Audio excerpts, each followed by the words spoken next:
चीन के belt and road project की शुरुआत के 10 साल पूरे हो चुके हैं। इसी मौके पर चीन ने 17 से 18 अक्टूबर के बीच बेल्ट एंड रोड फोरम का आयोजन किया है, जिसमें चीन ने दुनिया के 120 देशों को आमंत्रित किया है। खास बात यह है कि इस बार अफगानिस्तान, जो अब तालिबान बन गया है, उसने भी इस समिट में हिस्सा लिया। ये पहली बार है जब तालिबान को किसी अंतर्राष्ट्रीय मंच पर जगह मिली हो और चीन के इस समिट को अटेंड करने व्लादिमीर पुतिन भी चीन पहुंच चुके हैं।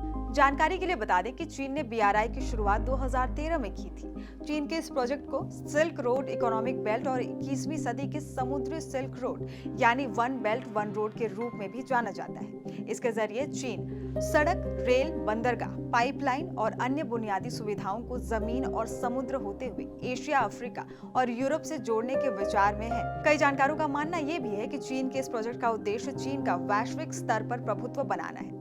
क्या है चीन की डेट ट्रैप पॉलिसी? चीन बेल्ट एंड रोड प्रोजेक्ट के तहत दुनिया के कई देशों को अपने कर्ज जाल में फंसा चुका है। उदाहरण के रूप में देखें तो श्रीलंका और पाकिस्तान चीन के शिकंजे में पूरी तरह फंस चुके हैं। चीन पहले तो इन देशों में हेवी इंफ्रास्ट्रक्चर बिल्ड करता है और इन देशों से कहता है कि आप धीरे धीरे इसकी पेमेंट करते रहो, लेकिन ये देश बाद में चीन के लोन के किस्तें भरने में असमर्थ हो जाते हैं और मौका देखकर चीन इन देशों के संसाधनों पर अपना कब्जा कर लेता है।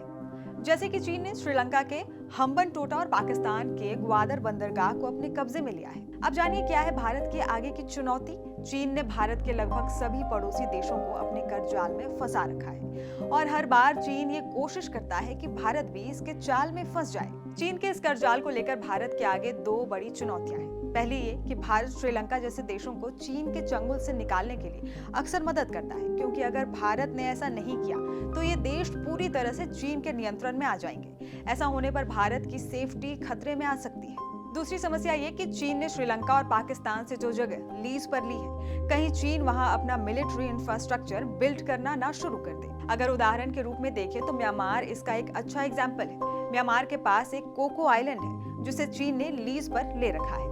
चीन इस आइलैंड को एक जासूसी बेस के रूप में इस्तेमाल कर रहा है। समस्या ये है कि भारत के सभी रॉकेट और मिसाइल टेस्ट इसी एरिया में होते हैं, जो अब चीन की जासूसी रेंज में है। जानिए क्या है चीन पाकिस्तान इकोनॉमिक कॉरिडोर। चीन अपने इस बेल्ट एंड रोड प्रोजेक्ट के तहत पाकिस्तान के ग्वादर बंदरगाह, जिसे चीन ने लीज पर ले रखा है, यहाँ तक एक सड़क बना रहा है। इस प्रोजेक्ट के पीछे चीन की चाल ये है कि अरब देशों के साथ चीन का जो व्यापार होता है वो इसी रूट के जरिए किया जाएगा, क्योंकि इससे स्ट्रेट ऑफ मलक्कर पर से चीन की निर्भरता खत्म होगी। चीन को डर ये है कि अगर भारत से उसका युद्ध होता है तो भारत की नेवी स्ट्रेट ऑफ मलक्का में ब्लॉकेज लगाकर चीन की इकोनॉमी को हेवी डैमेज कर सकती है। इसीलिए चीन चाइना पाकिस्तान कॉरिडोर पर इतना जोर दे रहा है। अब जानिए क्या है IMEC प्रोजेक्ट, जिससे चीन के बेल्ट एंड रोड प्रोजेक्ट को मिलेगी टक्कर। हाल ही में भारत में G20 शिखर सम्मेलन का सफल आयोजन हुआ था। इस सम्मेलन में कई अहम मुद्दों पर बातचीत हुई। इसी में से एक था India middle east Europe economic corridor, जो दुनिया का अब तक का सबसे बड़ा इकोनॉमिक कॉरिडोर होगा। सबसे पहले आइए जान लेते हैं कि ये कॉरिडोर किन देशों से होकर गुजरेगा। देखिए, इंडिया से UAE तक एक समुद्री रूट तलाश किया जाएगा। उसके बाद UAE, सऊदी अरब, इजराइल होते हुए एक रेल लाइन बिछाई जाएगी। इजराइल के बाद ग्रीस होते हुए यूरोप को समुद्री रास्ते से जोड़ा जाएगा। इसके आगे यूरोप के कई देशों को रेल से कनेक्ट करते हुए ये कॉरिडोर फ्रांस तक जाएगा। संभावना ये भी है कि भविष्य में अमेरिका तक ये कॉरिडोर ले जाया जाए। अमेरिका, इंडिया, सऊदी अरब, UAE, फ्रांस, जर्मनी, इटली और यूरोपीय यूनियन ने इस पर अपनी सहमति दे दी है। अमेरिका इस प्रोजेक्ट को काफी हाईलाइट कर रहा है। अब आप में से कई लोग सोच रहे होंगे कि अमेरिका, जिसकी लोकेशन इस कॉरिडोर से हजारों किलोमीटर दूर है, वो इस प्रोजेक्ट को लीड क्यों कर रहा है?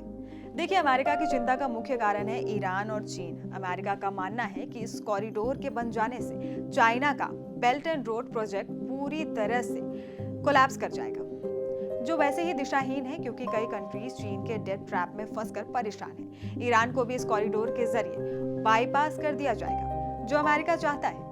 इस कॉरिडोर में रेल लाइन के साथ साथ बिजली और डिजिटल कनेक्टिविटी के लिए केबल बिछाना और स्वच्छ हाइड्रोजन निर्यात के लिए पाइप बिछाने का इरादा भी है। ये कॉरिडोर क्षेत्रीय आपूर्ति को सुरक्षित करेगा, व्यापार पहुंच बढ़ाएगा और व्यापार सुविधा में सुधार लाएगा।